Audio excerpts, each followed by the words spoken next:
Yo, ngayon nandito tayo sa Art in Island Gallery. Dito yung matatagpuan sa Cubao, malapit sa Ali Mall. At itong pinakamalaking art museum sa Pilipinas. Nakita ko to sa Facebook na napakaganda ng loob nito. At siguradong magugustuhan ng mga bata.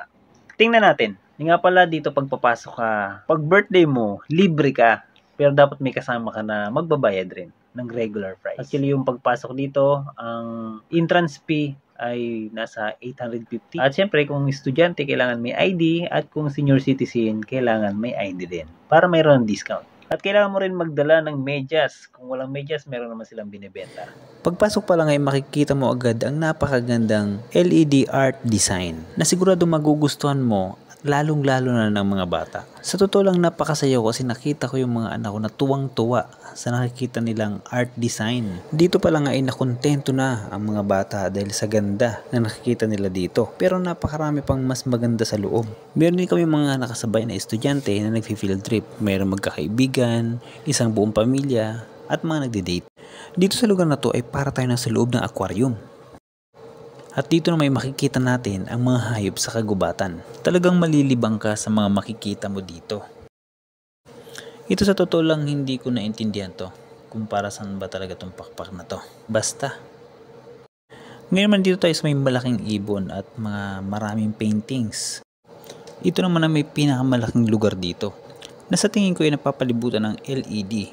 Sa lugar na to pwede kang mag-relax kasi meron dito mga unan na malalaki na pwede kang mahiga. Kung ikaw ay pagod na sa pag-iikot dito sa loob ng Art in Island. Paalala nga pala, dito sa loob ng Art in Island ay bawal magdala ng tubig.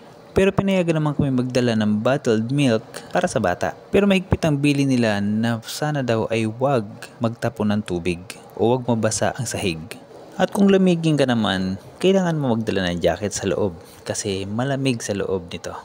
Kailangan din natin bantayan maigi mga bata sa loob nito dahil madulas ang sahig at maraming tao. At ito naman makikita natin sa second floor.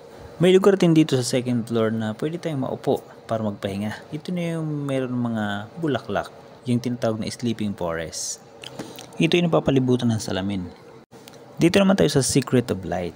Dito ay malilibang ka na panoorin ang napakaraming ilaw.